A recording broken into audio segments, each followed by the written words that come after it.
Chapter 17. Zim tried his hardest to keep up with the king and queen as they were hiking through the forest of fires. This forest was known for having random areas randomly burst into flames. This magical act was the sole reason the Pyrodragons decided to make their home the forest of fires.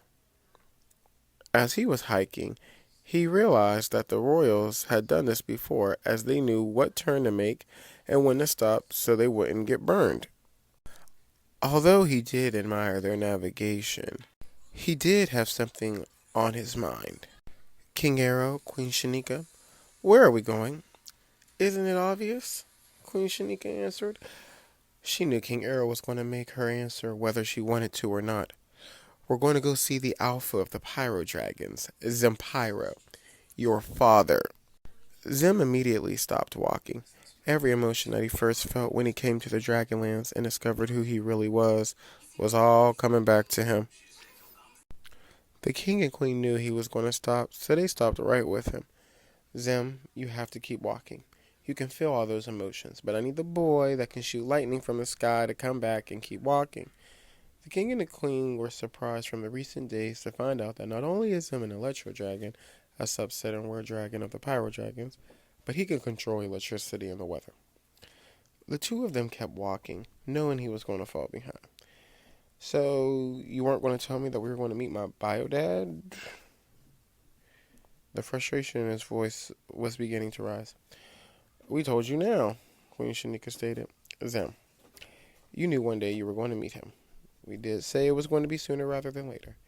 Every alpha has to meet the previous alpha. That is who does their alpha training.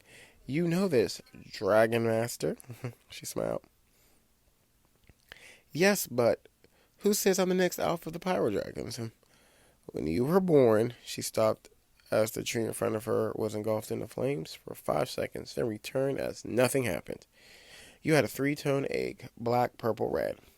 Queen Shanika knew she did not need to explain any further. Zim was a dragon master. He knows how to recognize an alpha dragon. Why do you think I made sure to have your name be Zem? Because you were the next Zempyro, alpha of the Pyrodragons. Zem wanted to stop dead in his tracks, but knew that was not going to accomplish anything, so he kept walking. He did not realize that he had so much responsibility and wished he could have turned back time. The trio kept hiking until they walked towards a dead end. Zem was going to say something but decided to wait. He realized that every time he asked questions, he wanted to return home, where his life made sense. He looked over to King Areo, where, out of nowhere, he made a clap. And what he thought was a dead end turned out to be illusion, because Zem saw the largest volcano he had ever seen, although this was his first volcano experience. The king and queen began walking closer, which prompted Zem to follow behind. They stopped at the base. You ready, Zem? Zem stared confused at the king's questions. Oh, Pyro, I've got someone I want you to meet.